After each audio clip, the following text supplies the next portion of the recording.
नमस्कार. आज 1 फेब्रुवारी 2025 वार आहे शनिवार. लोकसत्ता आणि इंडियन एक्सप्रेस वृत्तपत्र विश्लेषणमध्ये आपलं स्वागत आहे.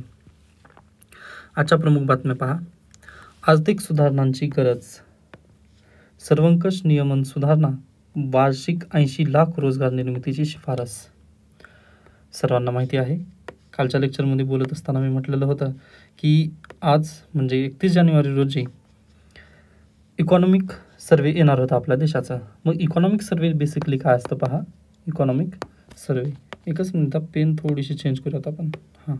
तर पहा, इकॉनॉमिक सर्वे म्हणजेच काय, देशाच्या आर्थिक स्थितीबद्दलचा तो अहवाल असतो. ओके, मग आता सध्याला प्रॉब्लेम काय आहेत, त्यानंतर उद्या चालून या प्रॉब्लेमवरती आपल्याला काय काय निर्णय घेणं गरजेचे आहेत हे आपल्याला इकॉनॉमिक सर्वे सांगत असतं. मग काल अगदीच पहा इकॉनॉमिक सर्वे आला. मग इकॉनॉमिक सर्वेने आपल्याला काही प्रॉब्लेम सांगितले आपल्या अर्थव्यवस्थेमधल्या, व त्यांनी तिथं सजेशन्स पण दिलेली आहेत. ओके, ते सजेशन्स ना आपण इंडियन एक्सप्रेसमध्ये चांगल्या पद्धतीने पाहूयात. ओके, तर काल इकॉनॉमिक सर्वे आला. मग त्यांनी जे सोल्युशन दिले त्याला अनुसरून मी म्हटलं का पहा, कारण बजेटमध्ये जे इकॉनॉमिक सर्वेमधील जो सजेशन्स आहेत ना, त्याला परिपूर्णता एक्सेप्ट केलं जाईल अशी शाश्वती आपल्याला नसते. ओके, तर बजेटमध्ये आता सरकारच्या दृष्टिकोनातून काही निर्णय घेण्यात येतील, बरोबर आहे. मग पाहूयात, आज 1 फेब्रुवारी 11 वाजता बजेट सादर केलं जाईल अर्थमंत्री निर्मला सीतारामन यांच्यामार्फत. मग आज 1 फेब्रुवारी बजेट सादर झाल्यानंतर त्याबद्दलची सरळ सेवा, त्यानंतर कंबाईन परीक्षा जी आहे त्याला फॅक्ट विचारले जाऊ शकतात. मग ते थोडक्यात आपण पाहण्याचा प्रयत्न करूयात. मग पहा, सरळ सेवा किंवा कंबाईन परीक्षेला बजेटबद्दल काही फॅक्ट विचारले जाऊ शकतात. त्यानिमित्ताने हे फॅक्ट आपण पाहणार आहोत. तर भारताचे ऐतिहासिक अर्थसंकल्प आहेत पहा. तर शतकातील अर्थसंकल्प 2021-22 असं त्याचं नाव देण्यात आलं होतं. सादरकर्त्या होत्या अर्थमंत्री निर्मला सीतारामन. हे नाव का देण्यात आलेलं असेल तर कोरोना काळातील पहिला अर्थसंकल्प या नात्याने या नात्याने ते नाव देण्यात आलं होतं. व डेट होती पहा 1 फेब्रुवारी 2021. ओके, हायलाईट्स काय होते या बजेटमधील तर पायाभूत सुविधा आणि आरोग्य सेवेमध्ये गुंतवणूक करून अर्थव्यवस्थेला पुनरुज्जीवित करण्याचा विचार केला गेला. मोठ्या प्रमाणावर कर संकलन आणि आक्रमक खाजगीकरण धोरणावर अवलंबून राहणे हे 2021च्या बजेटमध्ये दाखवण्यात आलेलं होतं. शतकातील अर्थसंकल्प असं त्याचं नाव होतं. त्यानंतर पहा, 2002 आणि 2003 मध्ये यशवंत सिन्हा यांच्यामार्फत जो बजेट सादर करण्यात आलेला होता त्याला रोलबॅक बजेट असं म्हणतात. हायलाइट्स काय होते या बजेटमधील तर अर्थसंकल्पातील अनेक प्रस्ताव सरकारला मागे घ्यावे लागले होते. ओके, त्यामुळे रोलबॅक हे नाव त्यांनी दिलेलं होतं. त्यानंतर तिसरं बजेट पहा, मिलेनियम बजेट. हे कधी 2000 ते 2001चं हे बजेट देण्यात आलेलं होतं. सादरकर्ते परत यशवंत सिन्हा. हे नाव का तर पहा, सॉफ्टवेअर निर्यातदारांसाठीचा इन्सेंटिव्ह टप्प्याटप्प्याने काढून टाकला. इतर 21 वस्तूंसह संगणक आणि संगणक उपकरणांवरील सीमा शुल्क देखील कमी करण्यात आले होते. यामुळे पहा, हायलाइट काय तर भारतातील माहिती तंत्रज्ञानाच्या भरभराटीच्या मार्गावर आणण्यात आलेलं होतं. त्यामुळे याला मिलेनियम बजेट असं म्हणतात. त्यानंतर ड्रीम बजेट कधीचं होतं पहा, पी चिदंबरम यांनी 1997-98 मध्ये सादर केलेलं होतं. हे नाव का तर लाफर कर्व तत्व वापरून संकलन वाढवण्यासाठी कर दर कमी करण्यात आलेला होता. त्यानंतर यामधील हायलाइट्स काय होते तर व्यक्तिगत प्राप्ती कर दर 40% वरून 30% आणि देशांतर्गत कंपन्यांसाठी 35% पर्यंत कमी केला गेला होता. काळा पैसा बाहेर काढण्यासाठी उत्पन्न जाहीर करण्याची ऐच्छिक योजना सुरू केलेली होती. सीमा शुल्क 40% पर्यंत कपात, उत्पादन शुल्क संरचना सोपी केली होती. आता पहा, परीक्षेला डायरेक्टली प्रश्न येऊ शकतो की काळा पैसा बाहेर काढण्यासाठी उत्पन्न जाहीर करण्याची ऐच्छिक योजना कोणत्या बजेटने सुरू केलेली होती तर 1997-98च्या ड्रीम बजेटने. डायरेक्टली तुम्ही 2016चं डिमॉनिटायझेशन इथं लिहू शकत नाही. ओके, तर हे थोडंसं लक्षात घ्या की काँग्रेसची पण काही बजेट होते. त्यानंतर लँडमार्क एपोचल बजेट 91-92 मध्ये हे बजेट सादर करण्यात आलं होतं. सादरकर्ते मनमोहन सिंग. हे नाव का तर भारत आर्थिक संकटाच्या उंबरठ्यावर होता अशा वेळेचा हा अर्थसंकल्प म्हणजे लँडमार्क हा अर्थसंकल्प होता. हायलाइट्स, सीमा शुल्क 22% वरून 15% पर्यंत कमी केले. निर्यातीला चालना देण्यासाठी पावले उचलली होती. त्यानंतर कॅरेट आणि स्टिक बजेट 1986-87 मध्ये व्ही.पी. सिंग यांनी सादर केलं होतं. हे नाव का तर यात बक्षिसे आणि शिक्षा दोन्हींचा समावेश होता व मॉडव्हॅट सुधारित मूल्यवर्धित कर इथून सुरू करण्यात आला होता. आता या बजेटबद्दल विचारण्यात येणार नाही, पण तुम्हाला माहिती असणं गरजेचं. त्यानंतर हा एक सर्वात महत्त्वाचा बजेट आहे पहा, द ब्लॅक बजेट 1973-74 मध्ये सादर करण्यात आला होता. कोण? तर यशवंतराव चव्हाण तत्कालीन अर्थमंत्री होते. हे नाव का? त्या वर्षात वित्तीय तूट 550 कोटी रुपये इतकी होती व भारत गंभीर आर्थिक संकटातून जात होता. त्यानिमित्ताने ब्लॅक बजेट तिथून नाव देण्यात आलं होतं. ओके, परीक्षेला प्रश्न डायरेक्टली विचारलं जाऊ शकतं, त्यामुळे ही प्लीज अर्थसंकल्पांची नावं थोडीशी लक्षात घ्या. ओके, त्याच्यानंतर पुढे चला, काही इंटरेस्टिंग फॅक्ट्स आहेत पहा अर्थसंकल्पाविषयीचे. तर भारताचा पहिला अर्थसंकल्प कधी सादर करण्यात आलेला होता? तर 7 एप्रिल 1860 रोजी सादर केला गेला. ईस्ट इंडिया कंपनीचे स्कॉटिश अर्थतज्ज्ञ आणि राजकारणी जेम्स विल्सन यांनी हा सादर केला होता. कधी? 7 एप्रिल 1860 रोजी. ओके, द ब्रिटिश क्राऊनसमोर हा बजेट सादर करण्यात आला होता. त्यानंतर सर्वात मोठे अर्थसंकल्पीय भाषण अर्थमंत्री निर्मला सीतारामन यांच्या मार्फत 2 तास आणि 42 मिनिटं 1 फेब्रुवारी 2020 त्यांचं ही भाषण आहे. नेक्स्ट आहे पहा, सर्वात जास्त शब्दसंख्येचं अर्थसंकल्पीय भाषण कोणी दिलेलं असेल? तर अगदीच मनमोहन सिंग. 18,650 शब्द असलेलं त्यांनी भाषण दिलेलं होतं 1991 मध्ये. ओके, त्यानंतर सर्वात लहान अर्थसंकल्पीय भाषण 800 शब्दांचं आहे पहा, हिरूभाई मुल्लूजीभाई पटेल 1977च्या बजेटमध्ये त्यांनी दिलेलं होतं. नेक्स्ट आहे सर्वात जास्त अर्थसंकल्प सादर केलेली व्यक्ती किंवा अर्थमंत्री मोरारजी देसाईंनी सर्वात जास्त अर्थसंकल्प सादर केले. ती किती? 10 वेळा. पी चिदंबरम 9, प्रणव मुखर्जी 8, यशवंत सिन्हा 8, मनमोहन सिंह 6. त्याच्यानंतर पहा अर्थमंत्री निर्मला सीतारामन येतील. आता त्यांचं कमेंट सेक्शनमध्ये तुम्ही नक्की सांगू शकता. ओके, पण त्यांनी रेकॉर्ड बनवत आहेत, त्यामुळे आत्ताच आपण याबद्दल स्किप केलं तरी चालेल. उद्याच्या लेक्चरमध्ये ते सर्व आपण पाहणारच आहोत, काळजी करू नका. त्यानंतर अर्थसंकल्पाचा दिवस आणि वेळ याबद्दल पण थोडीशी चर्चा करूयात. 1999 पर्यंत फेब्रुवारी महिन्याचा शेवटचा दिवस म्हणजे कामकाजाचा जो शेवटचा दिवस असेल, आता अगदीच पहा 28 तारखेला जर रविवार असेल ना, तर 27 तारखेला ते बजेट मांडलं जायचं. ओके, म्हणजे कामकाजाचा दिवस या नात्याने बजेट मांडलं जायचं. त्यानंतर 1999 पर्यंत असं व्हायचं. मग त्यानंतर पहा 1999ला हे सर्व काही बदलण्यात आलं. 1999 पर्यंत पहा फेब्रुवारी महिन्याचा कामकाजाचा शेवटचा दिवस आणि संध्याकाळी 5 वाजता बजेट मांडलं जायचं. म्हणजे रात्रीच्या वेळी बजेट मांडलं जायचं. का? तर ही इंग्रजांची प्रथा होती ना, त्या पद्धतीने हे चालू व्हायचं.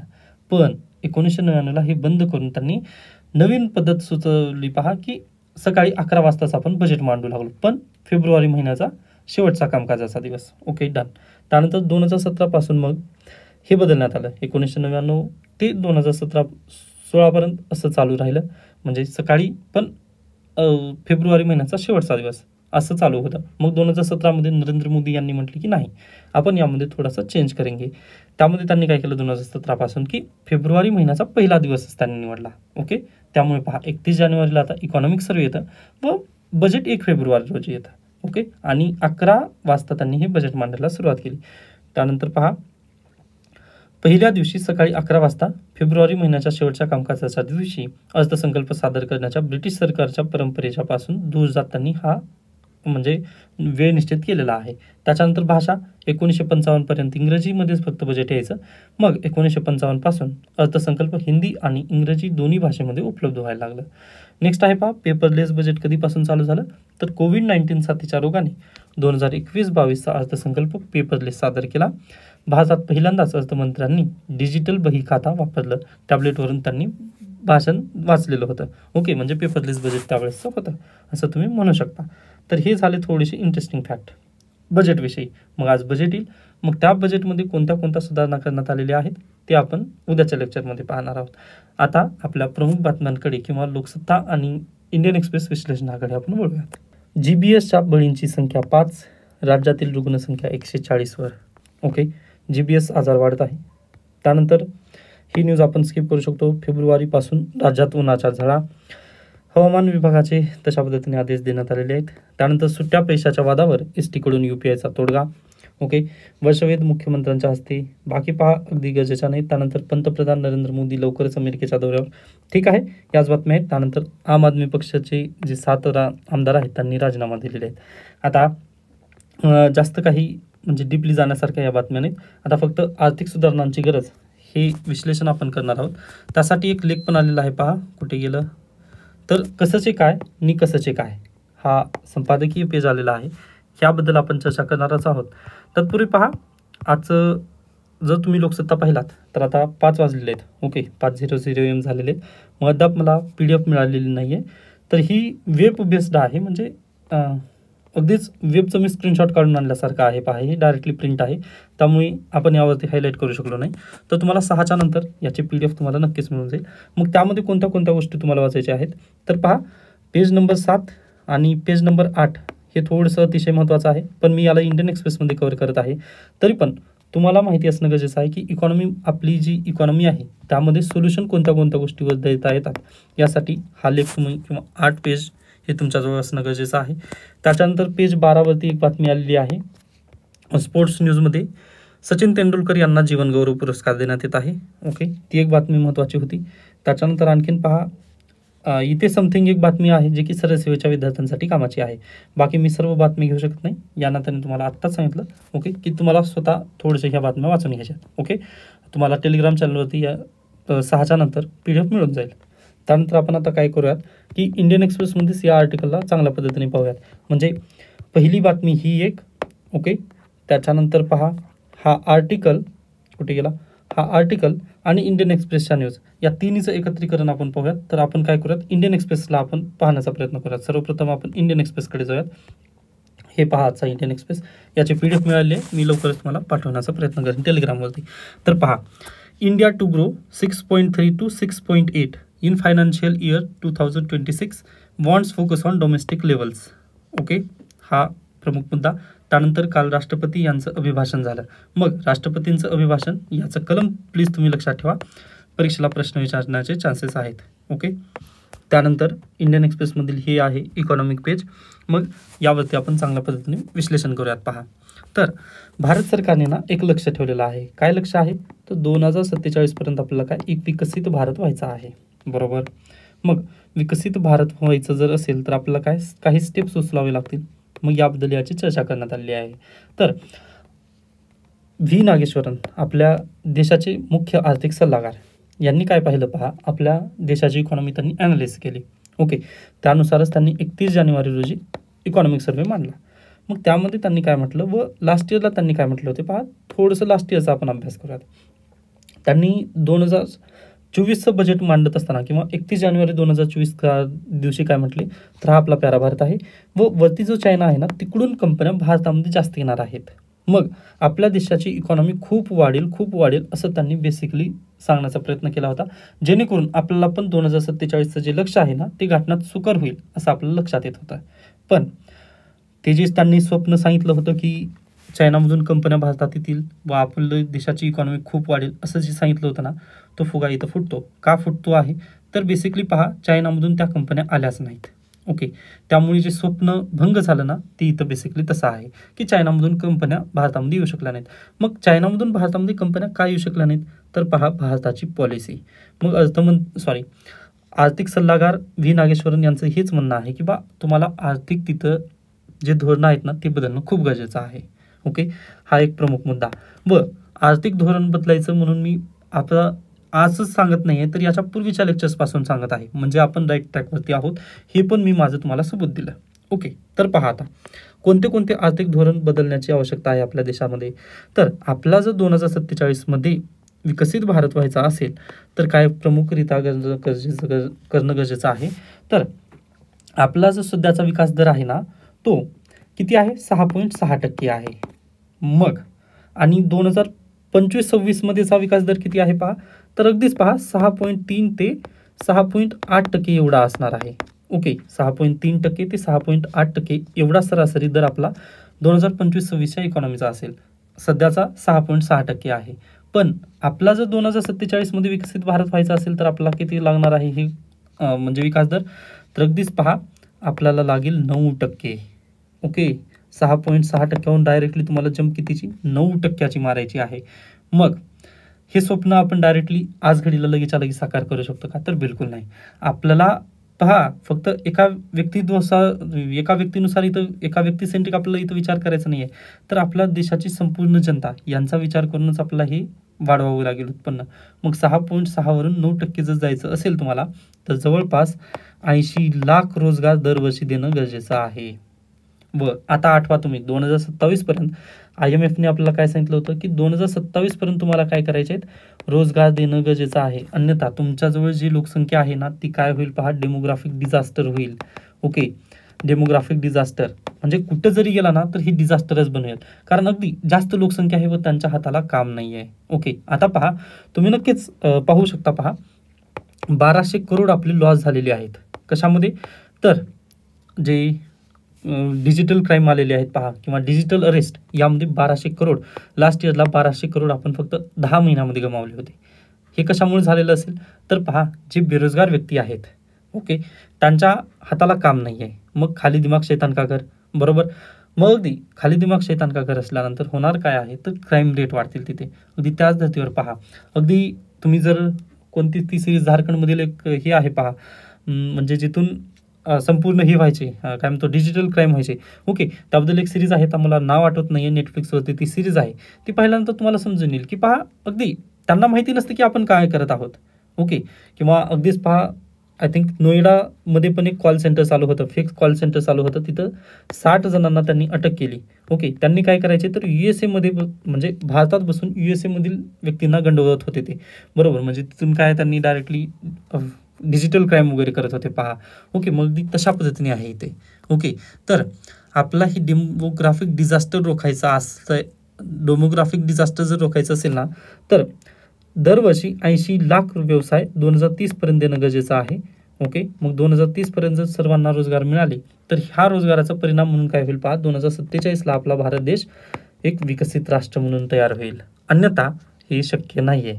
त्यामुळे पहा, आज घडला जर तुम्ही पाहिलात तर यांनी किती म्हटलं, 6.3% ते 6.8% एवढंच विकास दर असणार आहे. व या विकास दराने जर तुम्ही प्रगती केला तर 2047ला आपण विकसित भारत होऊ का, तर बिलकुल नाही. ओके, व डेली जर पाहिलं तर नवनवीन चॅलेंजेस येत आहेत आपल्या देशामध्ये, जसं की पहा आर्टिफिशियल इंटेलिजन्स.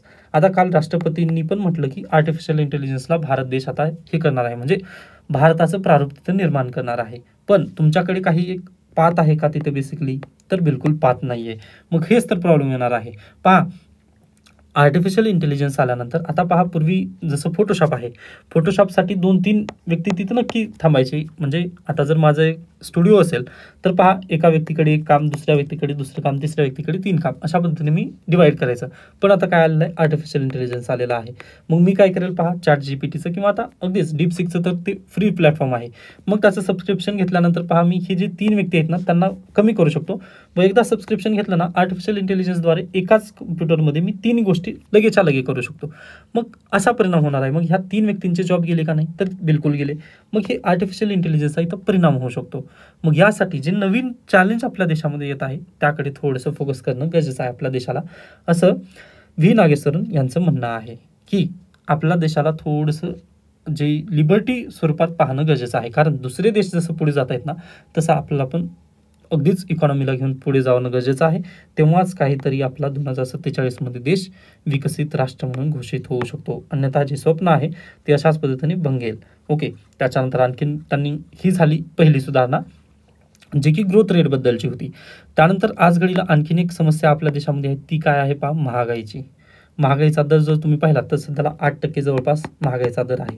व RBIला किती सांगितलेलं आहे, 4% तुम्हाला महागाई दर कमी करायचा आहे, बरोबर. मग 8%वरून जर डायरेक्ट 4% जर यायचं म्हटलं तर आता काय करावं लागेल. तर पहा, हेलिकॉप्टर मनीच्या संकल्पना आहेत किंवा अन्य संकल्पना आहेत, मान्य आहे. पण हे होऊ शकेल का साध्य, तर बिलकुल नाही. मग यासाठी पहा, हे जे यावर्षीचं बजेट येणार आहे ना, या बजेटमध्ये काही तरतुदी करणं गरजेचं आहे. जशा आता लास्ट इयरच्या बजेटमध्ये अर्थमंत्री निर्मला सीतारामन यांनी ना कॉर्पोरेट टॅक्स खूप कमी केला. आता इथं पण 30 न्यूज आहे पहा, wages still below pre pandemic level while corporate profile soared to 15 year high in financial 2024. तर पहा, गेल्या वर्षीच्या बजेटमध्ये अगदीच कॉर्पोरेट सेक्टरवरचा जो टॅक्स आहे ना तो खूप कमी करण्यात आला. पण जे कॉर्पोरेट सेक्टरमध्ये जे काम करणारे व्यक्ती आहेत त्यांचं इन्कम तिथं वाढलं का, तर बिलकुल नाही. हां, कॉर्पोरेट सेक्टरमधील जे कंपनीचे ओनर आहेत ना त्यांची इन्कम खूप वाढली का, गव्हर्नमेंटने टॅक्स कमी केलं. पण ते जे कंपनीचे ओनर आहेत त्यांनी एम्प्लॉईजला किंवा त्यांच्या तिथे जे काम करणारे व्यक्ती आहेत ना त्यांना ते पैसे वर्ग केलं का, तर बिलकुल नाही. मग ही जी समस्या आहे आपल्या देशामध्ये, एकीकडे आपण म्हणजे वरच्या लेवलला सगळ्या लोकांना सर्व काही मिळत आहे, पण ज्यावेळेस खालीची बातमी येते ना त्यावेळेस काहीच मिळत नाही. व वरती कमी लोक असतात पण खाली अगदी जास्त मोठ्या प्रमाणात लोक राहतात. मग या कारणानिमित्त पहा, वरून खालीपर्यंत येण्यासाठी आपल्याला थोडेसे सुधारणा घेणं गरजेचे आहेत. व सध्याला होत आहे काय पहा, तर महागाई 8% आहे व अगदी लोकांकडे इन्कम नाही आहे किंवा त्यांच्याकडे उत्पन्नाचे सोर्स जास्त नाही आहेत. व पहा, जरी तुम्ही बँकेमध्ये लोन घेण्यासाठी गेलात तर लोनची रेट पण त्यांनी हाय केलेली आहेत. या कारणांमुळे लोकांकडे पैसाच राहत नाही आहे. ओके, मग लोकांकडे जर पैसा नसेल तर पहा, श्रीमंत व्यक्तीला जर पाहून, म्हणजे अगदीच पहा, मी म्हटलं ना, जर आता एखाद्या व्यक्तीचा जॉब गेलेला असेल, ओके, किंवा बाबा सिद्दीकी मर्डर केसचं उदाहरण आपण नक्की पाहू शकतो. त्या केसमध्ये पहा, 50,000 वरती त्यांनी डायरेक्टली एखाद्याला मारण्याची सुपारी घेतलेली होती. म्हणजे एवढी दुर्दशा आपल्या अर्थव्यवस्थेची आज घडीला आहे. हेच आपला जे काय म्हणतो, इकॉनॉमिक सर्वे जी आहे ना, हेच आपला दुर्दशा आपल्या देशाची दाखवून देत आहे त्यांनी. ओके, आता काही विद्यार्थ्यांना राग येईल की सर तुम्ही असं काय असं शब्द वगैरे यूज करतात. तर पहा, इकॉनॉमिक सर्वेमध्येच हे सर्व काही शब्द देण्यात आलेत, हे मी काही स्वतःहून सांगत नाही आहे. तर पहा, अगदी हे इथं लेवलवरती आपलं काम करणं गरजेचं आहे. व पहा, जरी तुम्ही म्हटलात ना आपला किती 9%ची ग्रोथ रेट पाहिजे, पण आज घडीला आपली फक्त 6.3 ते 6.8% असणार आहे. व त्यामध्ये पण जर एखादी पॅन्डेमिक आलं किंवा अगदी अर्थव्यवस्थेला जर धक्का पोहोचला तिथे, तर हे पण ग्रोथ रेट आणखी खाली येऊ शकतं. ओके, आपण स्वप्न पाहिलं होतं की 8%पर्यंत तरी, म्हणजे 2024 जर तुम्ही पाहिलात ना, तर 8%पर्यंत आपलं ग्रोथ रेट असेल असं म्हटलं होतं लास्ट इयरला. पण ते साध्य झालं का, तर बिलकुल नाही. आपण कितीवर जाऊन बसलो, 6.6 वरती जाऊन बसलो. ओके, मग असंच होणार आहे.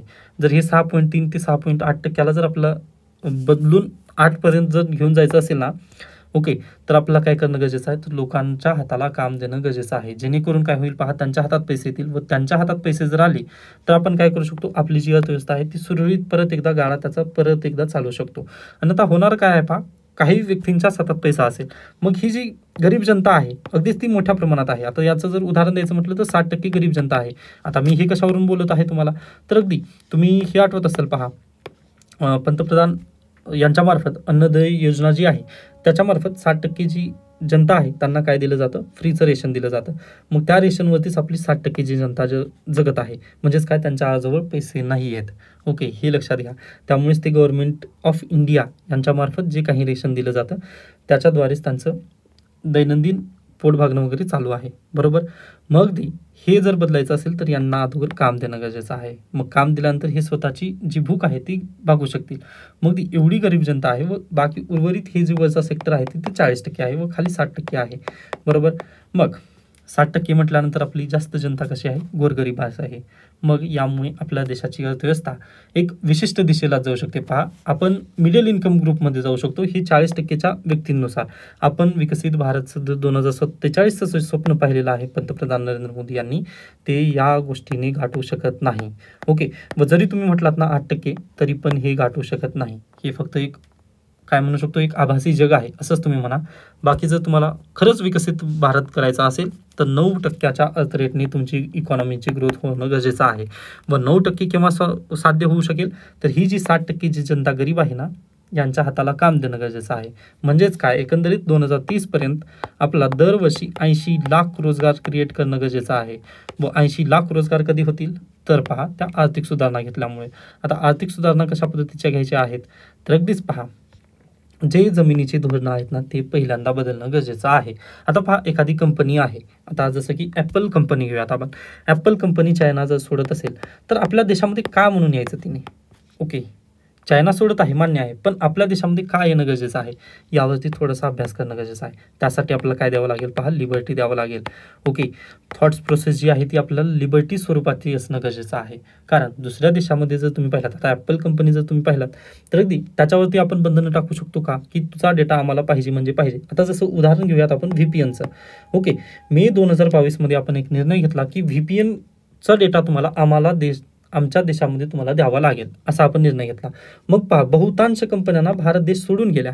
का गेल्या, तर आम्ही डेटा तुमच्यासोबत शेअर करू शकत नाही या कारणानिमित्त. व पहा, अगदीच तुम्ही USA जर पाहिलात ना, युनायटेड स्टेट ऑफ अमेरिका, तिथे इंडिव्हिज्युअलला खूप किंमत आहे किंवा लिबर्टी म्हणजे स्वतंत्र विचारधारा तिथं जास्त आहे. त्यामुळे पहा, दुसऱ्या देशाचा म्हणजे अगदीच पहा, जर तुम्हाला विकसित भारत बनायचं जर असेल ना, थोडंसं जी संकुचित विचारधारा आहे ती सोडून द्यावी लागेल, मागेच ठेवावी लागेल. ओके, मान्य आहे आपल्या देशासाठी आपला डेटा खूप महत्त्वाचा असतो, पण आपली जनगणना स्वतःचीच झालेली नाही आहे ना.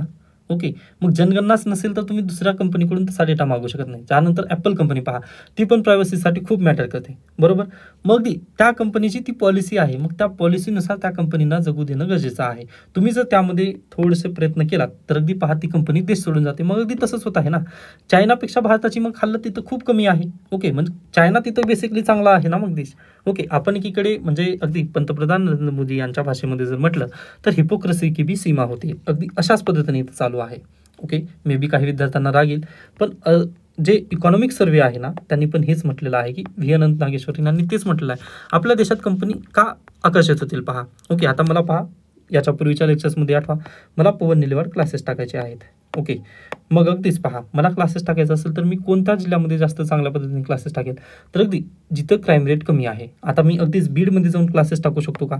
सॉरी, आता एखादा विद्यार्थी बीडचा असेल, पण पहा निगेटिव्ह न्यूज झालेली आहे बीडची, किंवा निगेटिव्ह इमेज तशा पद्धतीने तयार झालेली आहे. मग ह्या निगेटिव्ह इमेजला त्यांनी पॉझिटिव्ह करणं खूप गरजेचं आहे. अगदी तसंच पहा, बीडमध्ये जर क्लासेस टाकायचं असेल तर त्यांनी मला थोडंसं आकर्षित करणं गरजेचं आहे ना. मग अगदी तसंच इथं पण आहे. आपल्या देशाबद्दल म्हणजे आपण जो डाटा मागत आहोत कोणत्याही कंपनीला, किंवा अगदी पेगासस व्हायरसमध्ये आपले काही हे सापडलेले होते, म्हणजे अगदी 300 व्यक्तींचा आपण काय म्हणू शकतो, तर तिथं ट्रेसेस सापडले होते, पण त्याची चौकशी वगैरे झाली नाही पहा. मग हे थोडंसं लिबरल पॉलिसी भारत देशाने यूज करणं गरजेचं आहे. तेव्हा कदाचित पहा दुसऱ्या ज्या विदेशी कंपन्या आहेत त्या आपल्या देशामध्ये येऊ शकतील. मग त्या कंपन्या जर आपल्या देशामध्ये आल्या ना तर आपण काय होईल पहा, जी जनता आहे किंवा अगदीच ही जी 60% जनता आहे त्यांच्या हाताला काम मिळू शकेल. मग काम मिळाल्यानंतर पहा 80 लाख व्यवसाय तर दरवर्षी ते नक्कीच प्राप्त होतील ना. मग 80 लाख दरवर्षी जर मिळत असतील तर ते बेटर आहे. व 2030 पर्यंत जर आपण 80 लाख व्यवसाय जर तिथे केलं तर अगदीच 2047ला आपला देश विकसित होऊ शकतो. अन्यथा बॅकफुटवर राहील व डेमोग्राफिक डिझास्टर येईल पहा. मी परत शब्द विचारतोय कारण हे IMFचा डाटा आहे. 2027 पर्यंतच म्हटलेलं होतं त्यांनी, तर अल्टिमेटच दिलेलं होतं 2027 पर्यंत. पण आर्थिक सल्लागार व्ही नागेश्वरन म्हणतात की 2030 पर्यंत तरी तुम्ही टाइम घ्या. लवकरात लवकर ही जी जनता आहे ना या जनतेला तुम्ही कामाला लावा, अन्यथा ही काय करेल, क्राईम जास्त वाढतील आपल्या देशात. मग क्राईम जर वाढली तर अगदी पहा आपण स्वप्न दूरच ठेवू मग आपल्या देशाचं की 2047ला विकसित भारत होईल. ओके, मग हे थोडंसं याबद्दल काम करणं गरजेचं आहे. एक झालं लिबरल पॉलिसी. दुसरी पॉलिसी काय म्हटलेली आहे पहा, तर दुसरं आहे जी जमीन आहे, जमीनबाबतचे कायदे किंवा सुधारणा. जमीन सुधारणा होणं आज देशात खूप गरजेचं आहे. आता आय थिंक तुम्ही परवा दिवशीचं एक व्हिडिओ आहे माझं, ते जरी आठवलात तरी बेटर आहे, तरी पण मी थोडक्यात सांगण्याचा प्रयत्न करेन. जमीन सुधारणा म्हणजेच काय पहा, तर आता तुम्हाला जर रजिस्ट्री करायची असेल तर तुम्ही कोणत्याही ऑफिसला जा रजिस्ट्रीच्या, तिथं खूप मोठ्या रांगा लागलेल्या असतात. मग एखाद्या व्यक्तीला जर कंपनी भारतात टाकायची असेल तर त्याला जमीन लागते. मग जमिनीबद्दलचे आपले जे कानून आहेत ना ते खूपच स्ट्रिक्टली आहेत. मग हे थोडंसं शिथिल करणं गरजेचं आहे. ओके, मग किंवा गिफ्ट सिटी, जसं गुजरातमध्ये पंतप्रधान नरेंद्र मोदी यांनी गिफ्ट सिटी उभारली ना, अगदी तशा सिटीज तरी इथं निर्माण करणं गरजेचं आहे. किंवा SEZ, okay, special economic zone, असे काहीतरी म्हणजे त्यांना आकर्षित करणं गरजेचं आहे पहा. विदेशी कंपन्यांना आकर्षित केलं ना तर ते भारतामध्ये येतील, व भारतामध्ये जर भांडवल उभा राहिलं तर आपल्याकडे काय जॉब ग्रोथ वगैरे तर होऊ शकेल. हे बेसिकली त्यांना म्हणायचं आहे की त्यामुळे जमीन सुधारणा होणं खूप गरजेचं आहे. त्याच्यानंतर थर्ड पॉलिसी काय आहे पहा, तर आपल्या देशातील जो युवा आहे त्यांना स्किल बेस्ड एज्युकेशन देणं गरजेचं आहे.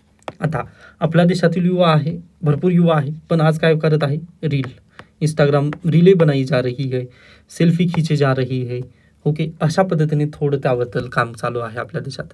म्हणजे अगदी आपल्यासमोर डिझास्टर आहे. ओके, म्हणजे इथं डिझास्टर आहे तुमच्यासमोर, पण आपण म्हणजे खूप चिरनिद्रित आहोत पहा. आपला काही पडलंच नाही आहे. ओके, देशाच्या इकॉनॉमीचं वगैरे काही गरजच नाही आहे. हां, पंतप्रधान नरेंद्र मोदी यांनी स्वप्न ठेवलं 2047चं, पण त्या स्वप्नाला आपण खरंच साकार करण्यासाठी पुढे जात आहोत का? बिलकुल नाही. ओके, म्हणजे आपण डिझास्टर येऊन थांबलेला आहे तरी पण आपण त्याकडे लक्ष देत नाही. मग यासाठीच पहा जे गव्हर्नमेंट ऑफ इंडियाने आता अगदीच पहा 2015मध्येच नरेंद्र मोदी यांनी व्हिजन दिलेलं होतं. PM स्किल योजना त्यांनी लॉन्च केली. ओके, त्या अंतर्गत पहा बहुतांश विद्यार्थ्यांना कम्प्युटर खोलणे, त्यानंतर मोबाईल नीट करणे वगैरे अशा पद्धतीने रिपेअरिंगचे कोर्सेस वगैरे दिले. पण त्या योजनेचं भवितव्य त्यांनी पुढे काय झालं ते आपल्याला माहिती आहे. म्हणजे अगदी पहा आज घडीला ती योजना चांगल्या पद्धतीने काम करत आहे का, तर अगदी एखाद्या योजनेला क्रिटिसाइज करायचं नसतं, पण पहा आपल्याला ना त्यामध्ये पण सुधारणा खूप गरजेच्या आहेत. ओके, त्यामुळे अगदीच जे आपल्याकडे 60% जनता आहे ना, या 60% जनतेला कामाला लावणं खूप गरजेचं आहे पहा. ओके, यासाठी अगदीच धोरण आपले बदलणं गरजेचे आहेत, जेणेकरून अगदी प्रत्येकाच्या हातात पैसे येतील व प्रत्येकाच्या हातात पैसे जर येतील तर आपली अर्थव्यवस्था अगदी चांगल्या पद्धतीने सुरळीत चालू शकेल. हेच बेसिकली आर्थिक सल्लागार व्ही नागेश्वरन यांना म्हणायचं आहे. म्हणजे जर असं केलं आपण तर पहा काय होईल. तर आता याचं परत एकदा सायकल आपण ड्रॉ करण्याचा प्रयत्न करूयात. एकच मिनिट द्या. हां, तर पहा आता मला जॉब आहे किंवा माझ्या खिशामध्ये आहेत 100 रुपये. ओके, व मी क्लासेस चालवतो असं तुम्ही लक्षात घ्या. मग 100 रुपये आहेत. मग माझी जी इंटरनेटची जी फीस असेल ती मी पे करेल 50 रुपये. ओके, मग इंटरनेटची फीस पे केल्यानंतर पहा होणार काय आहे, इंटरनेट सर्व्हिस प्रोव्हायडर जे असतील तिथं जो कोणता कामगार काम करत आहे ना त्या कामगाराला तिथं काही ती मिळतील. हे पहा ISP इंटरनेट सर्व्हिस प्रोव्हायडर. मग मी त्याला 50 रुपये दिल्यानंतर त्याच्याजवळ जे काम करणारे व्यक्ती आहेत त्याला किती 20 रुपये तिथं लाभ होईल. ओके, 20 रुपये तिथं जो एम्प्लॉई आहे त्याला मिळतील. मग हा एम्प्लॉई काय करेल पहा, मार्केटमध्ये जाईल व मार्केटमध्ये गेल्यानंतर पार्लेजीचा जो 10 रुपयेवाला बिस्किट पुडा थोडासा मोठा आहे तो घेऊ शकेल. ओके, मग तो एम्प्लॉई 10 रुपयेवाला बिस्किट पुडा घेऊ शकेल. मग हे कोणाला इन्कम गेली, शॉपकीपर जो दुकानदार आहे ना त्याला तिथे 10 रुपये प्राप्त झाले.